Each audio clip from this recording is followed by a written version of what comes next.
আসসালামু আলাইকুম everyone, welcome to Asha's রান্না রেসিপি। আজকে করব চুই ঝাল দিয়ে গরুর মাংস। যদিও এটি খুলনার জনপ্রিয় রান্না, তবে এখন সব জায়গায় এই রেসিপিটি খাওয়া হয়, আর তাই আমি আমার প্লেলিস্টে সাজিয়েছি এই রেসিপিটি দিয়ে। চুই ঝাল যে কোনো সুপার শপ বা বাজারে পাবেন। শুরুতেই আমি কিভাবে কাটতে হয় তা দেখিয়ে দিচ্ছি। প্রথমে আমি 3টি চুই ঝালের টুকরা নিয়েছি। চুই ঝালের উপরের অংশ ফেলে দেব। এটা ছুরি কিংবা বটি দিয়েও করা যায়।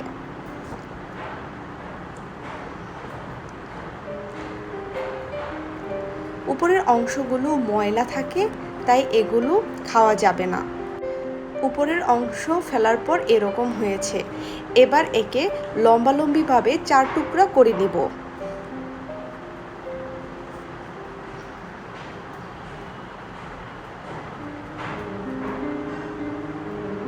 আমার কাটা হয়ে গেছে, এবার রান্না করার পালা।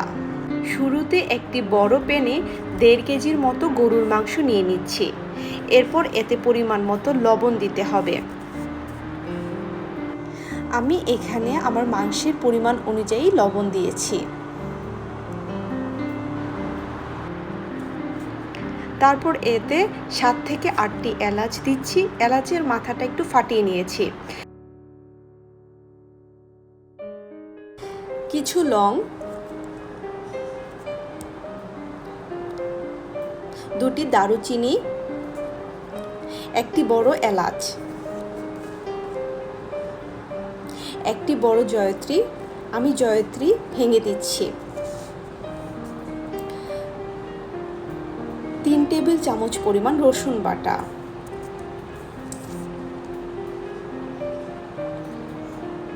3 টেবিল চামচ পরিমাণ আদা বাটা।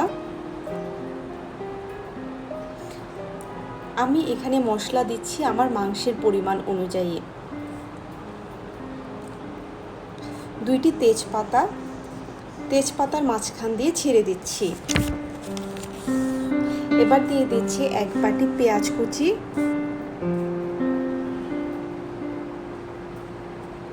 আর পরিমাণ মতো তেল। 3 চামচ পরিমাণ মরিচের গুঁড়া। মরিচের গুঁড়া আপনি আপনার স্বাদ মতো দিবেন। হলুদ গুঁড়া, ধনিয়া গুঁড়া,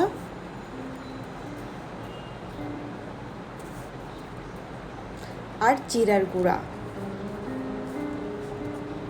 এখন সব মশলাকে মাংসের সাথে ভালোভাবে মেশাবো। আর আমি এটা হাত দিয়েই করছি।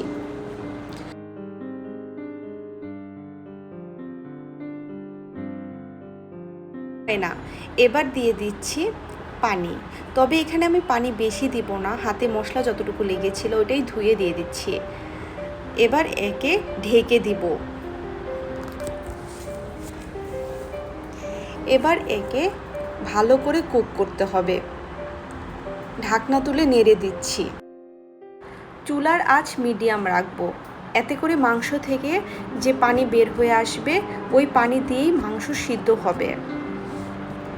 আর ভালো করে নাড়তে হবে। এবার ঢেকে দিচ্ছি। 20 মিনিট কুক করার পর যখন তেল উপরে ভেসে আসবে, এ পর্যায়ে দিয়ে দিচ্ছি গরম মশলার গুঁড়া। এবার ভালো করে নেড়ে দিব।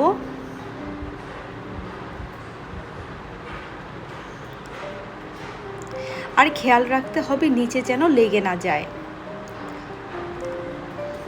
এ পর্যায়ে দিয়ে দিচ্ছি কেটে রাখা চুই ঝাল।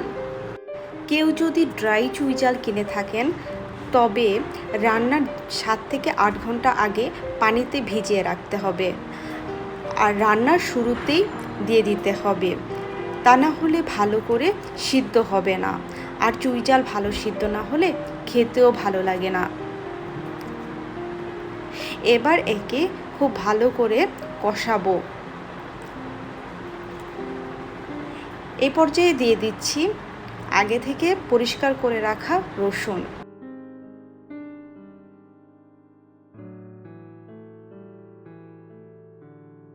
এবার একে ভালো করে নেড়ে আরও কিছুক্ষণ কষাবো। আসলে চুই ঝাল যত বেশি কষানো হয় ততই এর স্বাদ বেড়ে যায়। আর এতে আমি এক্সট্রা কোনো পানি দিচ্ছি না।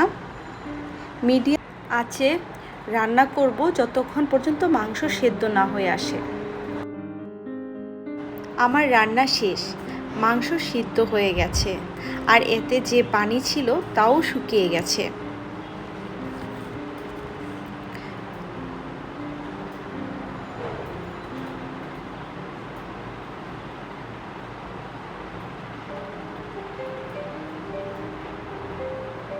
রসুনও ভালোভাবে সিদ্ধ হয়েছে। যদি রসুন রান্নার শুরুতে দেয়া হতো তাহলে সিদ্ধ হয়ে গলে যেত, তাই রান্নার মাঝামাঝি পর্যায়ে দেওয়া ভালো। এ পর্যায়ে দিয়ে দিচ্ছি পেঁয়াজ বেরেস্তা। এতে করে মাংসের টেস্টটা আরও দ্বিগুণ বেড়ে যাবে, তবে এটা অপশনাল। আমার এই রেসিপি ফলো করে আপনারাও বাসায় রান্না করতে পারেন। রেসিপিটি ভালো লাগলে like, share and subscribe the channel. Thank you.